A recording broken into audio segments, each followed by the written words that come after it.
Hi and welcome to the Geek Legion of Doom. This is a TV review. We're going to be having a look at the following episode 5, The Siege. So this episode is quite a change of pace for this season so far, and it's it kind of breaks from the traditional mould that we've seen so far in it as well. Certainly a step up from last episode, which I found quite boring, to be honest with you.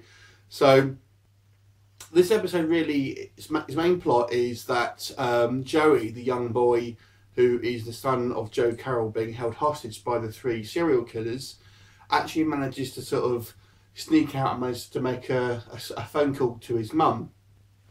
And the FBI are obviously tracing the call, and after a kind of, series of rerouting, because apparently the signal was scrambled, so the serial killers think that they catch him sort of midway through call, and think they're safe because they have this sort of scrambling device on this phone. But the FBI still managed to work it out and send Kevin Bacon and Shawn Ashmore's character to go and check it out. And they're not sure of the location, hence why they don't send a whole load of people. But Kevin Bacon sort of insists on going. And it's quite a tense episode, this one, because they don't know whereabouts exactly Joey is actually being sort of held. He gives them sort of a vague description of a house, but it's a fair, it's not really all that much sort of to go on, to be honest. They enlist the help of some local police who sort of managed to sort of narrow down the search. Now Joey actually escapes for a second time and manages to run into a sort of an older couple who are sort of obviously going to try and help him. They recognise him from seeing him on the TV, and manage to sort of make a call to the police. Unfortunately, they're stopped midway through by one of the 3 serial killers, but it was enough to kind of give the FBI and the police as more of a lead whereabouts they are.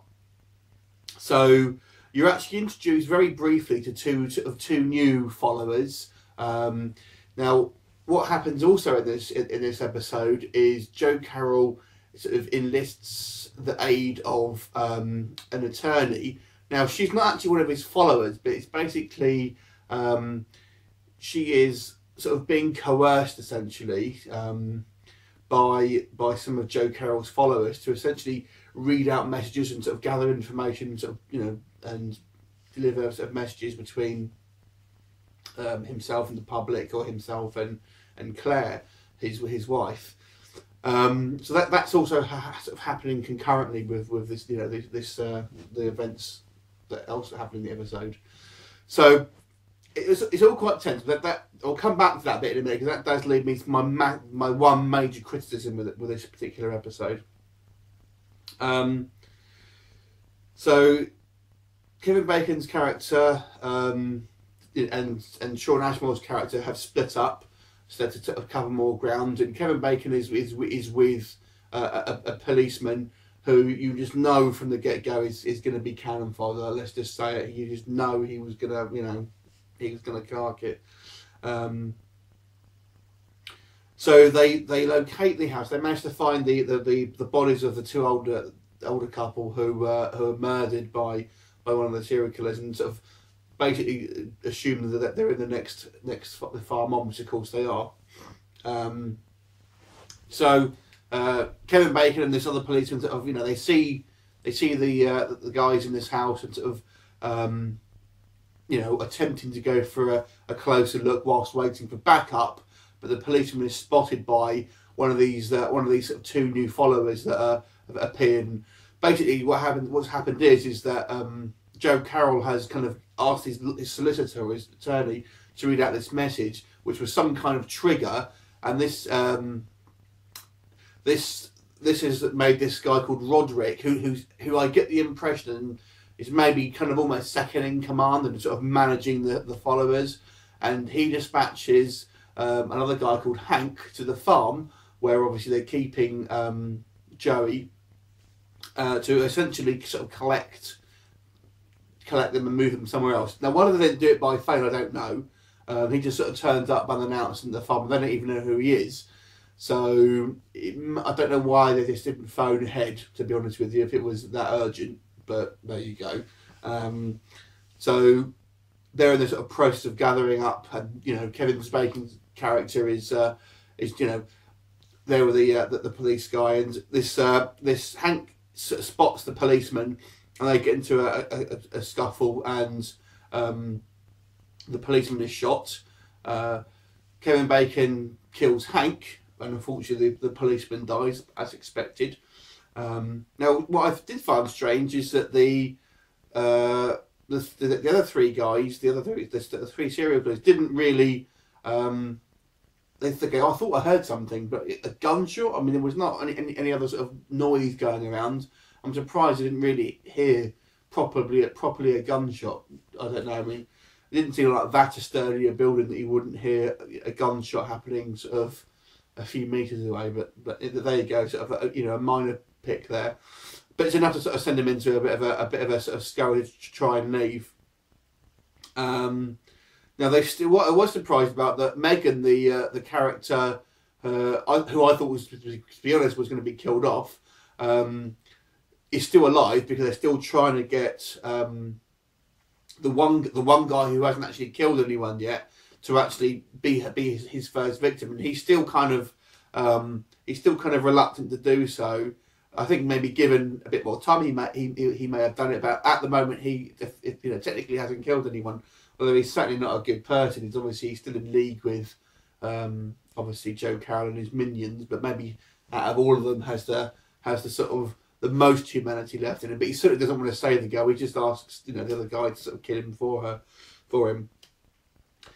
So the episode ends really. Now this will obviously going to have a big spoiler. But the episode ends with Kevin Bacon having to go into the house alone, because obviously Hank is killed, and he kind of needs to make a move before obviously the guys escape. And he sees Joey, and just as the closing, just before the credits, you've got one of the serial killers coming up behind him with a gun, and that's where the episode ends. Now, I just want to go back a little bit and talk about some of the other bits in this episode. A minor criticism for me would be if Kevin Bacon's character had to go alone, I don't understand why he didn't disable the car. First of all, they have a van waiting outside these serial killers. I'm not sure why that wasn't sort of, tyres punctured or something, so they couldn't get away. That was what I thought was going to happen, to be honest. It would have been, obviously been able to slow them down if he was managed, if they did manage to try and get out. But anyway, that's really only a minor point. I'm not all up with FBI siege tactics, and to be fair, siege is actually probably a little bit of an untrue name, this, because there's only two people who have actually attacked the farm, and even then. One of them gets killed pretty much straight away, so it's hardly a siege.